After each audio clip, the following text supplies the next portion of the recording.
Bonjour à toutes et à tous, bienvenue sur cette petite vidéo. Vous pouvez me joindre au 07 70 01 32 65.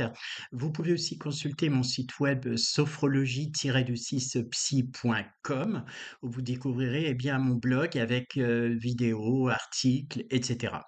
Je voudrais vous parler, comme je l'ai dit tout à l'heure, de la prédation sexuelle et je sais que c'est un sujet qui est d'une rare complexité, mais je vais en parler notamment sur les conséquences en tant qu'adulte dans, les, consultations que j'ai pu mener ces dernières années et surtout, apprendre avant toute chose et j'espère que ces quelques minutes vous aideront à comprendre, qui est vraiment le prédateur? Qui est le prédateur sexuel? Comment est-ce qu'il va vous amener sa victime en fait, eh bien, à être, finalement victime de son propre dysfonctionnement. Voilà, voire de sa problématique pathologique.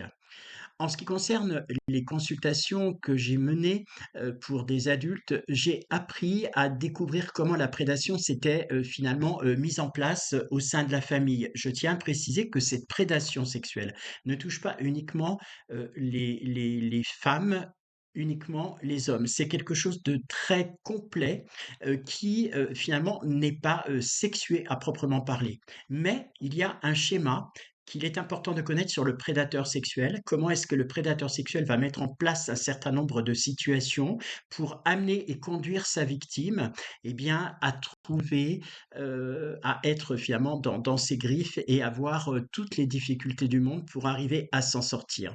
Lorsque l'on est enfant et que la prédation a lieu, la bibliographie est suffisamment documentée pour se rendre compte que le prédateur va profiter de finalement de la jeunesse, hein, de sa proie, eh bien pour apprendre à la j'ai tendance à parler voilà, il va l'entourer, la phagocité, voilà, c'est le mot exact que je voulais trouver, la phagocité, donc pour l'absorber de manière très progressive par des jeux un peu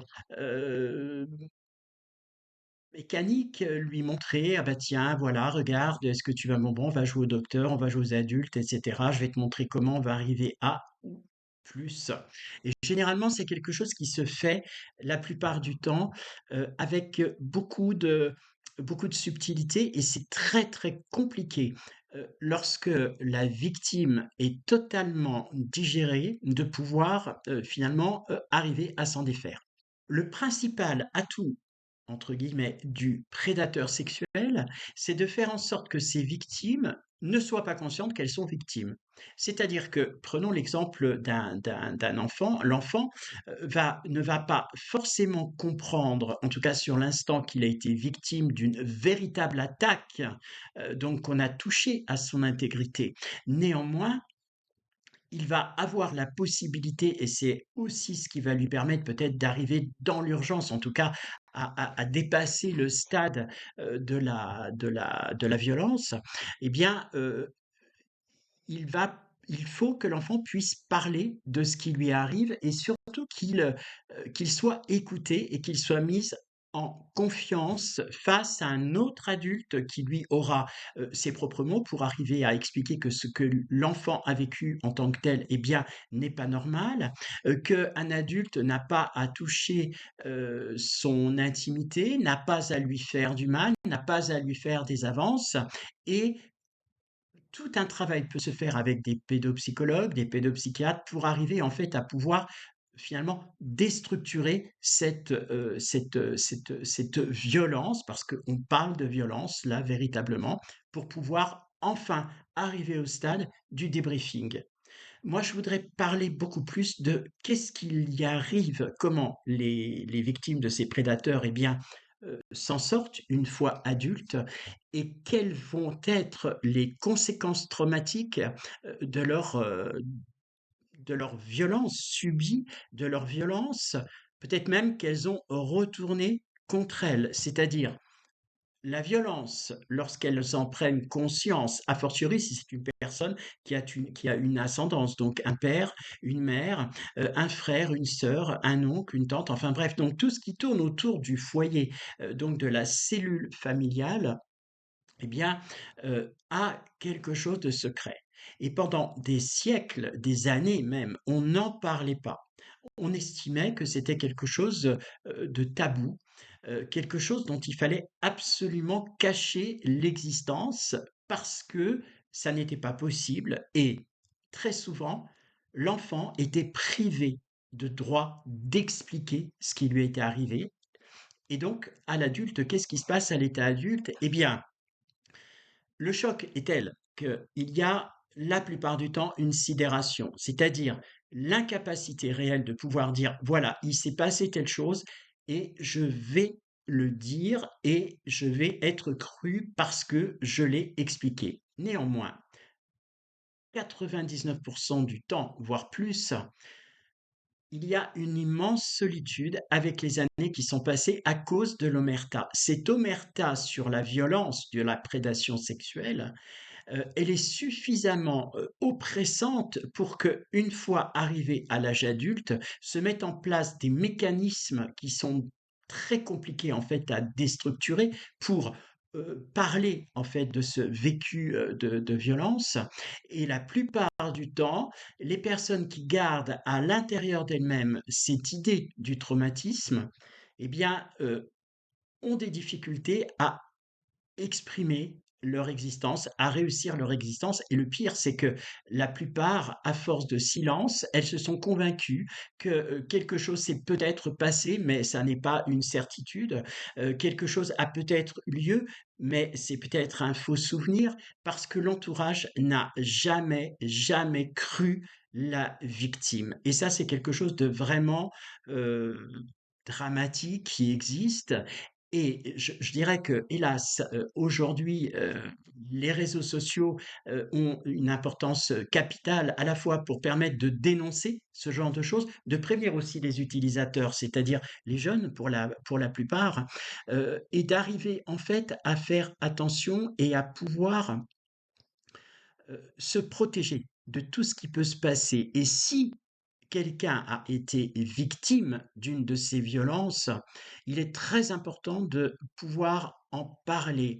Moi, j'ai eu l'occasion de découvrir au travers mes consultations des gens qui étaient totalement dans une situation de sidération, incapables de comprendre et même de verbaliser la raison pour laquelle ils avaient vécu ça. Déjà, pour eux, c'était quelque chose qui n'était pas possible dans la mesure où ils en avaient parlé, que personne ne les avait crus, et du coup, dans leur vie d'adulte, eh bien, la situation, leur propre vécu émotionnel n'a fait que de se dégrader. Mais n'oublions pas une chose, le prédateur sexuel, en l'occurrence, lui, va continuer à chercher des proies et va continuer à interagir avec sa nourriture pour poursuivre son but de destruction. C'est pour ça que il est vraiment capital de ne pas avoir peur de dire si on a vécu quelque chose.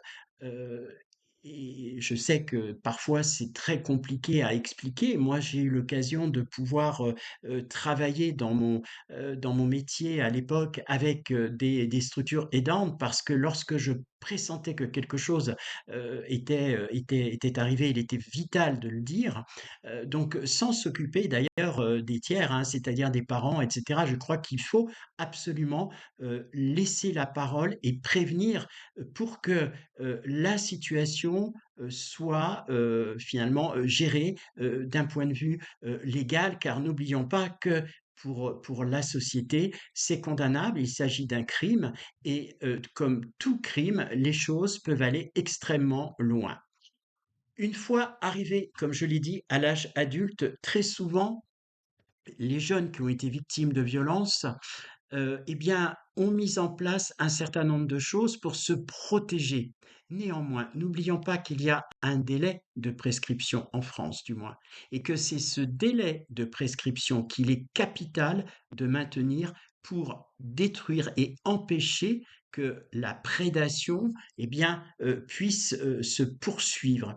N'oublions pas que le prédateur, la victime qui est là, eh bien, avant elle, il y en a eu d'autres. Et si elle se tait, si elle a peur de dénoncer, même dans le cadre de la famille, ces violences, eh bien, c'est la porte ouverte à d'autres actes encore plus forts, encore plus violents. Et je dirais même que par expérience, certains adultes avec lesquels j'ai pu travailler pendant quelques années, eh bien, ont retourné la colère et la haine contre elles-mêmes à cause de l'absence, finalement, de l'adulte de croire. N'oublions pas que pour la plupart des enfants, ou des jeunes, ceux à qui on doit avoir confiance, ce sont les adultes. Mais quand les adultes deviennent les monstres, il est très difficile de comprendre et d'arriver à s'en sortir. Alors, encore une fois, je le répète, ne retournez pas cette violence contre vous-même. N'attendez pas pendant des années pour expliquer ce qui s'est passé. Au contraire, n'hésitez pas à le dire. Moi, j'ai un principe de base dans mon travail, c'est de croire le patient. Et je pense que ça a permis, en tout cas, je fais un lien avec quelqu'un qui se reconnaîtra, qui habite un pays d'Europe, euh, qui finalement a réussi à se convaincre avec le temps qu'elle pouvait s'en sortir, mais avec quelles conséquences? Avec quelles conséquences pendant des années sur sa vie d'adulte et sur toutes les pressions qu'elle a pu vivre et toutes les destructions, entre guillemets, qu'elle a mises en place à cause de cette violence et de cette mise à mort, comme j'ai tendance à le dire, en tout cas pour cette personne qui, j'en suis sûr, se reconnaîtra. Merci, à très bientôt, réagissez. Au revoir.